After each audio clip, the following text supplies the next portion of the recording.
বিসমিল্লাহির রহমানির রহিম। আসসালামু আলাইকুম। আজকের আয়োজনে থাকছে কয়েকটি গুরুত্বপূর্ণ সাধারণ জ্ঞান প্রশ্ন সমাধান। আপনারা পুরো আয়োজনটি মন দিয়ে দেখতে থাকুন এবং প্রশ্নগুলো আত্মস্থ করার চেষ্টা করুন। বাংলাদেশে মোট আবাদযোগ্য জমির পরিমাণ কত? বাংলাদেশে মোট আবাদযোগ্য জমির পরিমাণ 2,25,00,000 একর। মহিলাদের জন্য ভলিবল খেলার নেটের উচ্চতা কত?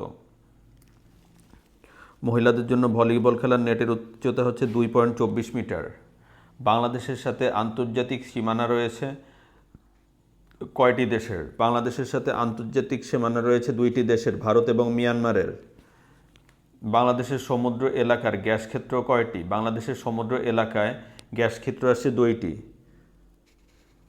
সাঙ্গু এবং কুতুবদিয়াতে। বাংলাদেশ ও ভারতের অমীমাংসিত সীমান্ত দৈর্ঘ্য কত? বাংলাদেশ এবং ভারতের অমীমাংসিত সীমান্ত দৈর্ঘ্য হচ্ছে 2 কিলোমিটার। বাংলাদেশের সুপ্রিম কোর্ট কয় ভাগে বিভক্ত? বাংলাদেশের সুপ্রিম কোর্ট হচ্ছে 2 ভাগে বিভক্ত, আপিল বিভাগ এবং হাইকোর্ট বিভাগ, এই 2 ভাগে বাংলাদেশের সুপ্রিম কোর্ট বিভক্ত। দক্ষিণ এশিয়ায় শান্তিতে নোবেল বিজয়ী ডক্টর মোহাম্মদ ইউনুস কত নম্বর ব্যক্তি? দ্বিতীয় ব্যক্তি হলেন ডক্টর মোহাম্মদ ইউনুস, দক্ষিণ এশিয়ায় নোবেল বিজয়ী।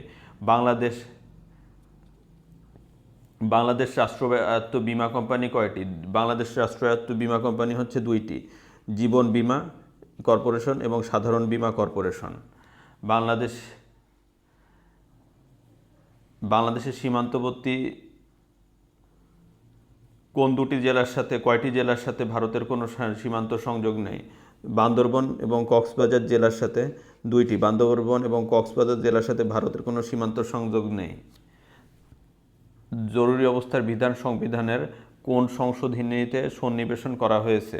সংবিধানের 2য় সংশোধনীতে সন্নিবেশন করা হয়েছে। বাংলাদেশে চালুকৃত আন্তর্জাতিক বিমানবন্দর কয়টি? বাংলাদেশে চালুকৃত আন্তর্জাতিক বিমানবন্দর হচ্ছে 2টি। মুক্তিযুদ্ধের সময় ঢাকা কত নম্বর সেক্টরের অধীনে ছিল? মুক্তিযুদ্ধের সময় ঢাকা হচ্ছে 2 নম্বর সেক্টরের অধীনে ছিল। মুক্তিযুদ্ধের অবদানের জন্য কতজন মহিলা বীর প্রতীক উপাধি পান? মুক্তিযুদ্ধে অবদানের জন্য 2 জন মহিলা বীর প্রতীক উপাধি পান, তারামন বিবি এবং সিতারা বেগম।